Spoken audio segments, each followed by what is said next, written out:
Hey everyone, welcome back to my Georgia garden. Today I'm going to be adding 3 new shrubs to my hillside garden behind me. These are brand new varieties from proven winners, and I am so excited to get these in the ground. I ordered these from Creekside Nursery in Dallas, North Carolina back in April, and it's just time for them to get in the ground and get growing. So let's go ahead and get started.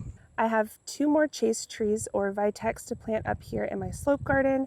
I'm looking at this area up here on the left where I have an El Nino desert orchid, my crabapple tree, and this big wax myrtle in the back corner. And there's this bare spot right here, and I think that would be a perfect spot for a taller, narrow specimen. So we're going to walk up the slope and plant one of my Vitex up here in the corner.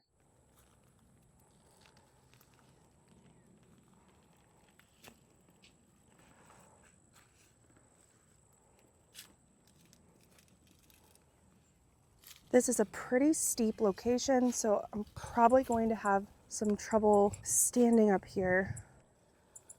This part of the slope basically just goes straight down. Okay, this wax myrtle is huge. So pretty though. I want to make sure I definitely give it some space from the wax myrtle because those get huge. But I do have plenty of space to work with up here on the slope. When I'm down in the grass, it doesn't look like I have much space up here. Look how far up we are. But once I get up here, there's actually a ton of bare space. Okay, so this is what I'm gonna do. I'm pulling this pine straw back away from the soil so I can have bare ground to stand on. This clay is going to be much easier to stand on than the pine straw. I could easily fall and hurt myself standing on the pine straw, but this clay has a lot more traction with my tennis shoes. So this is basically straight down. I'm going to show you step by step how I plant on a steep incline in clay soil. This was a new construction property about 5 years ago.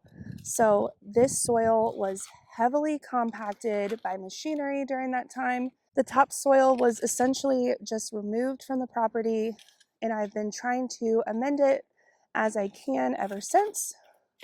You can just see how dry the soil is.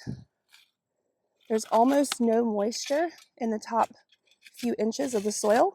Honestly, it feels like I'm digging straight into rock.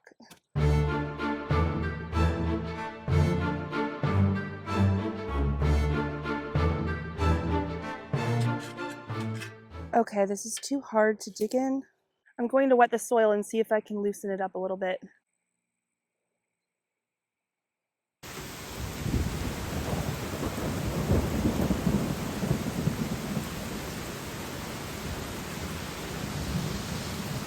So I ended up watering the hole, and then we had 3 rounds of thunderstorms. So the area is definitely well saturated at this point. Soil should be easier to work with. I am switching to my smaller shovel just because I don't need a huge hole today, but I definitely want to show you what the soil is like here in this location.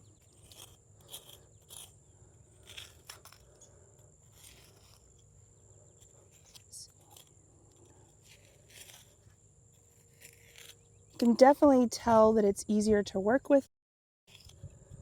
I do have a root in here I need to cut. Okay, here's a close-up view of my Georgia red clay. You can see what I'm working with here today, and this actually does hold a good bit of moisture, but at least it is breaking up a good bit today, so that's a good sign. Should be easy to mix in some compost or soil conditioner. What I'm trying to do here is plant deep enough so the root ball will stay in the ground, but not too deep to where water will pool in the hole when it rains. We get a lot of heavy rains here in the south, especially during the summertime, so I need to make sure that this spot is well drained. You'll see when I set this in the hole, it's at an angle with the slope, and I'm doing that to assist with drainage. If I set it like this, the water could potentially sit and pool at the base of the root ball.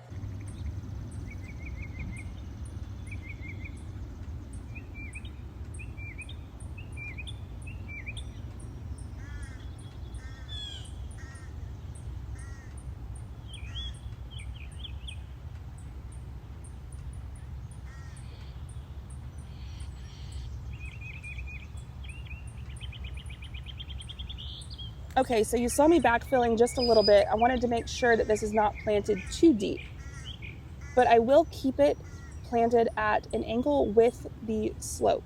I need to make sure that this hole is wider than it is deep because that's where the roots are going to be growing out here. That looks pretty good. Now I'm just going to start mixing in a little bit of soil conditioner with the clay, and this will help with drainage. Meanwhile, I'm going to try not to slip on the slope because now the clay is really wet and slippery from all the rains.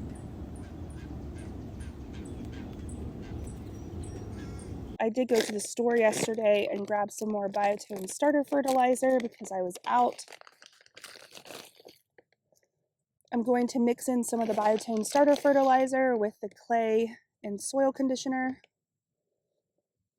You'll see me adding this to the top few inches of the soil because that's where the roots will be growing. I'm making sure there's no air pockets. I have planted this at the angle of the slope, and the root ball is completely flush with the slope, maybe even slightly above the soil grade. This is a pretty small root ball, so I can't go too high. Okay, so I have it all planted. This is the brand new Chastetree from Proven Winners. Here's a zoomed out view of my Chastetree in the ground planted next to this big wax myrtle, Amsonia, oregano, cryptomeria.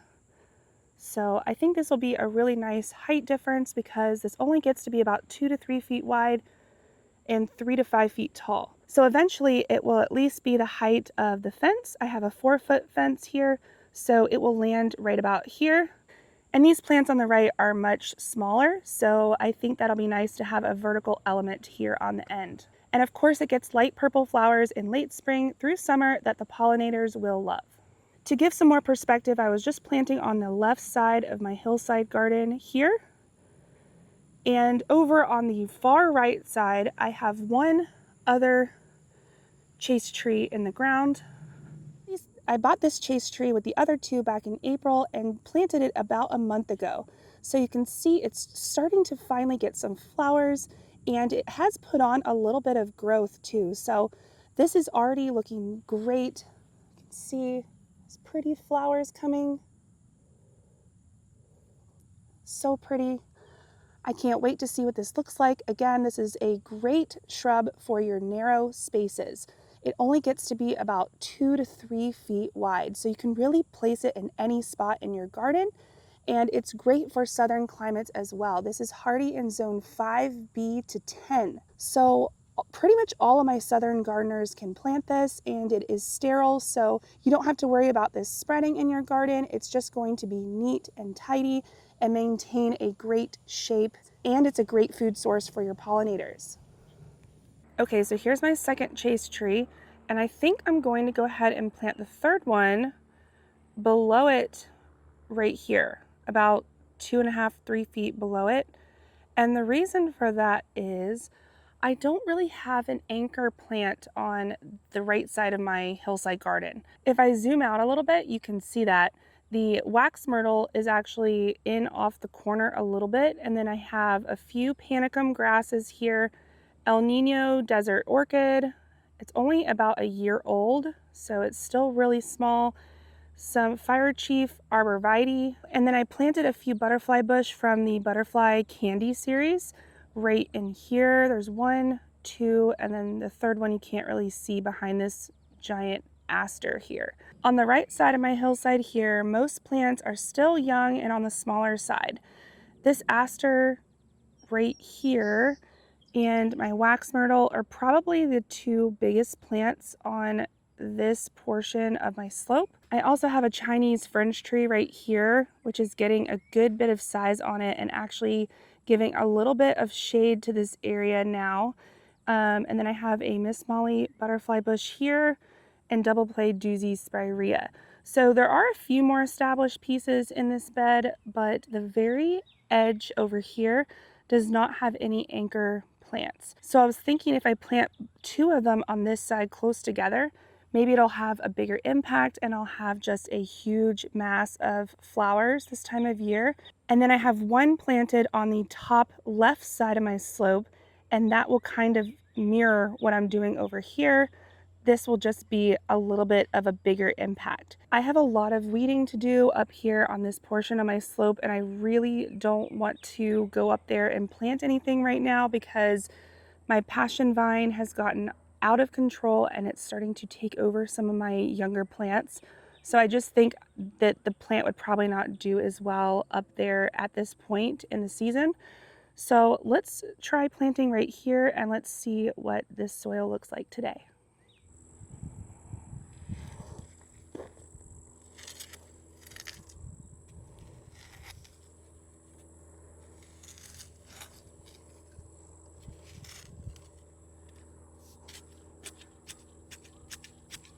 The soil is definitely a little bit wetter over here, so I definitely don't want to plant this too deep.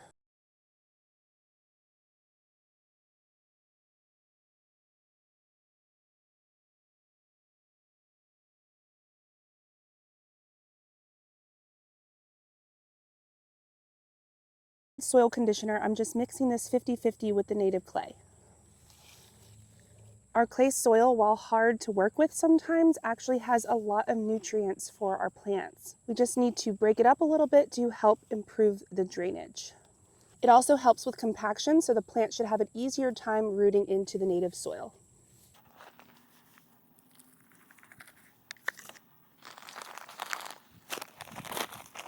Now I'm adding a little bit of biotone starter fertilizer to assist with the root growth.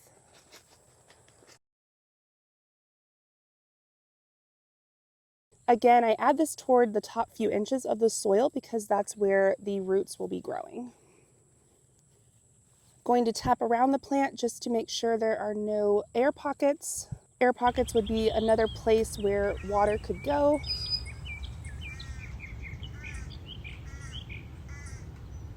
I'm adding a little bit of mulch here just to help insulate the roots from the sun during the summertime.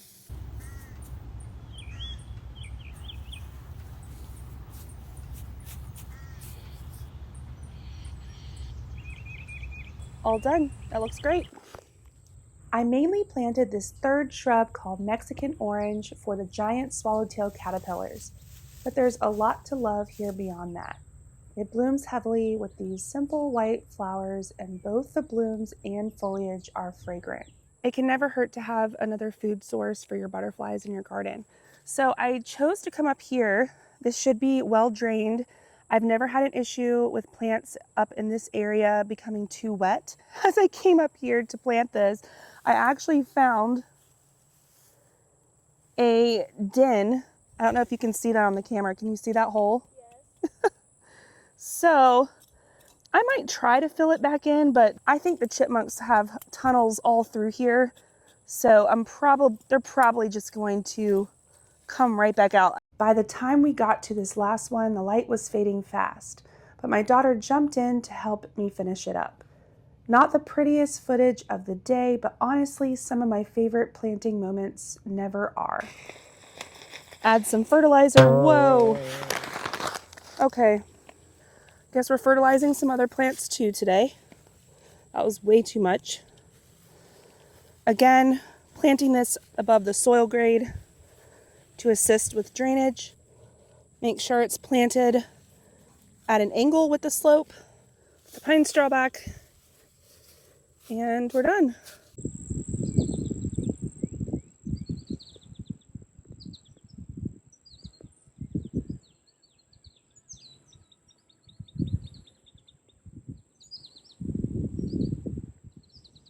All right, that is all for today. I am losing light now, but I am so happy that I got these 3 shrubs in the ground today, and I will continue to do some planting the next few days, and then it'll be back to some garden maintenance. Let me know in the comments if you're planting anything in your garden, and I will see you in the next one.